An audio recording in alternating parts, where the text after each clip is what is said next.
અરવલ્લી જિલ્લાના તલોદ મોડાસા રોડ પર રેલવે ફાટક પાસે ચાલી રહેલ રેલવે ઓવરબ્રિજની કામગીરી બંધ કરાતા કલેક્ટરના જાહેરનામાનો ભંગ કરી ભારે વાહનો શહેરમાં ઘૂસી રહ્યા છે.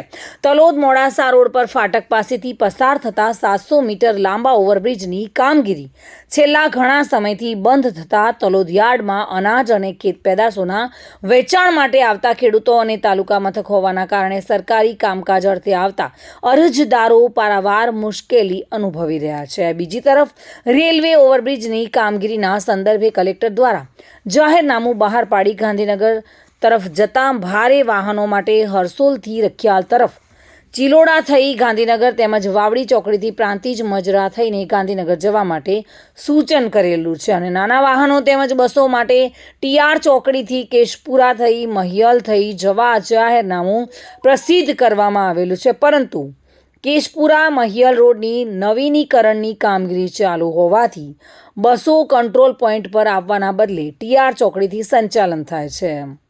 જોકે પ્રતિદિન બધી જ ટ્રીપો થઈ રોજની 300 ઉપરાંત ટ્રીપોનું સંચાલન ટીઆર ચોકડીથી થાય છે અને જેના કારણે બસોમાં મુસાફરી કરતી પ્રજાને બજારમાં આવવા માટે રિક્ષાના 30 રૂપિયા જેટલો ખર્ચ કરવો પડે છે. બીજી તરફ કલેક્ટરના જાહેરનામાનો ભંગ કરી ટ્રકો ખુલ્લેઆમ ટાવર થઈને બજારમાં થઈને સીધી જાય છે. એટલે કે તલોદ મોડાસા રોડ પર રેલવે ફાટક પાસે કલેક્ટરના જાહેરનામાનું સરેઆમ ઉલ્લંઘન થઈ રહ્યું છે.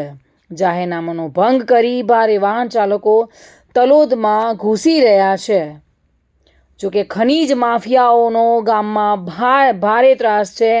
ગામમાંથી ભારે વાહનો પસાર થતા સ્થાનિકોની રજૂઆત પણ આવી છે અને ભારે વાહનો પસાર થતા હોવાથી રોડ અને ઘરનાળા તૂટી જવાની ફરિયાદ પણ થઈ છે. જોકે સર્વે નંબરની જમીનોમાં માટીની રોયલ્ટી વિના ભરાતી હોવાની પણ રજૂઆત કરવામાં આવી છે. એટલે કે મોડાસા તાલુકાના ટિંટોઈ ગામે બાયપાસ રોડ બનવાની માંગ ઉઠી છે. જિલ્લા કલેક્ટર અને મામલતદારને રજૂઆત કરવામાં આવી છે. ગ્રામજનો દ્વારા રજૂઆત પણ કરવામાં આવી છે. જોકે ખનીજ માફિયાઓએ ગામમાંથી ભારે વાહનો પસાર થતા સ્થાનિકોની માંગ છે કે મોડાસા તાલુકાના ટિંટોઈ ગામે બાયપાસ રોડ બનાવવામાં આવે અને ભારે વાહનો પસાર થતા અટકાવવામાં આવે. આજરોજ ટિંટોઈ ગામના તમામ ગ્રામજનો સાથે રૂબરૂમાં મામલતદાર સાહેબશ્રીને તથા કલેક્ટર સાહેબને આવેદન આપવામાં આવ્યું છે કે ટિંટોઈ ગામમાં પ્રાથમિક શાળા નંબર 3 થી મેરાજીયા જે 3 કિલોમીટરનો વિસ્તાર છે ત્યાં ભારે વાહનોની ખૂબ અવરજવર રહે છે. એટલે 3 કિલોમીટરનો બાયપાસ ફાળવવામાં આવે. રહેણાંક વિસ્તાર છે, 2 પ્રાથમિક શાળા છે, આંગણવાડી છે, ડેરી છે, આરોગ્ય સબ સેન્ટર છે. એટલે એ 2 થી 3 કિલોમીટરનો રસ્તો બાયપાસ ફાળવવામાં આવે. તેમજ બાજુમાં રેલવેમાં જે ખાનગી એજન્સી કામ કરે છે એને 10,000 મેટ્રિક ટનની મંજૂરી લીધી હતી.